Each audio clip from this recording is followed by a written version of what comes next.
Hello বন্ধুগণ, সেদিন ছিল রবিবার আর রবিবার আমি ঘুরতে যাব না এরকম আবার হতে পারে? তো যাই হোক, আমরা বেরিয়ে পড়েছিলাম। দেখতেই পাচ্ছ এটা হচ্ছে শ্রীরামপুর ফেরিঘাট। আর ওই দিন আমরা কোথায় যাচ্ছিলাম সেটা তোমরা আমার ভিডিওতেই দেখতে পাবে। আমরা তাড়াতাড়ি শ্রীরামপুর থেকে চলে গিয়েছিলাম ফেরিঘাটে, ওখান থেকে ফেরি নিয়ে চলে এসেছিলাম। হ্যাঁ, ঠিক ধরেছো, ব্যারাকপুরের আজকে জুডিওতে আমরা এসেছিলাম। আর আসছিলাম দাদা বৌদি বিরিয়ানির পাশ দিয়ে, কিন্তু শ্রাবণ মাস তাই ওদিকে একদম ঘুরেও তাকাইনি। যাই হোক, প্রীতিও এসেছিল আমাদের সাথে। আমি, প্রীতি আর আমার বর তিনজনে মিলে এসেছিলাম কেনাকাটি করতে।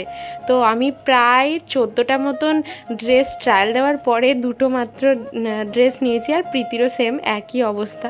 তারপরে আমরা একটু ইডলি আর ধোসা খেয়ে নিয়েছিলাম। তারপরে বাড়ি আসার সময় হলো এক কাণ্ড, জোর ঝড় উঠেছিল আর আমরা ফেরিঘাটে এসেছিলাম।